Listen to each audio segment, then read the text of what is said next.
Hi, I'm Andy from Backcountry Access, and today we're going to take you through the proper way to use your avalanche rescue probe. We're going to cover 3 techniques. The first is using your avalanche probe in a companion rescue when you're searching for a victim that's wearing an avalanche transceiver.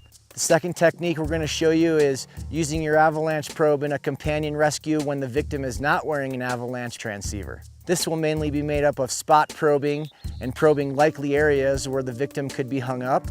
The third technique we're going to show you is using your avalanche probe in a probe line. A probe line works really well when you have a lot of manpower and you're searching for a victim who's not wearing an avalanche transceiver.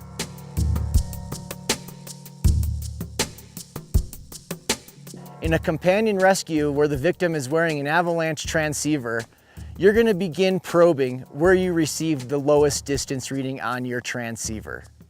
Begin probing perpendicular to the slope. You want to make sure your probe enters the snow at a 90-degree angle. If you don't have a positive strike on your first probe attempt, you want to have some kind of method to your madness so you're not randomly poking around in the snow, potentially missing the victim. We recommend using concentric circles.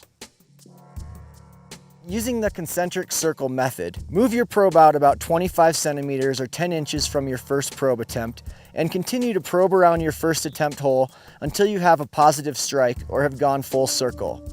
If you do not have a positive strike after completing one circle, move your probe out another 25 centimeters or 10 inches and probe that concentric circle until you have a positive strike or have gone full circle.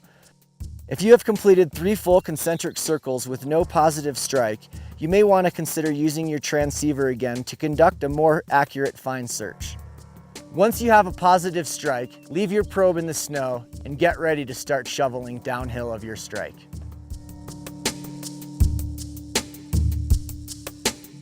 When conducting a rescue for a victim not wearing an avalanche beacon, it may be necessary to spot probe likely burial areas.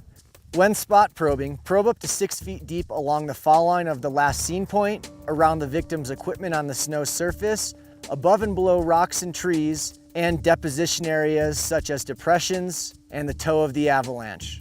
Studies show that avalanche victims rarely survive below 6 feet. Therefore, a live recovery is more likely if you probe more areas than if you probe deeper.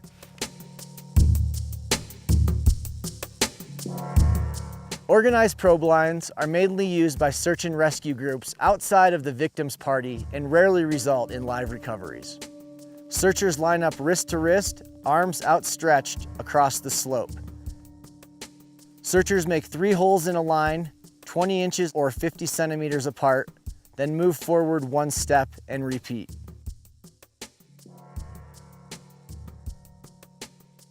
Probing depth between searchers should be consistent.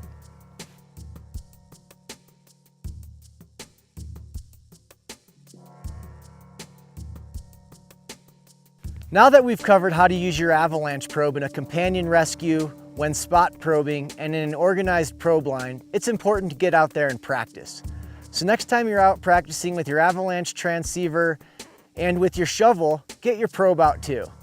For more information, visit backcountryaccess.com/education.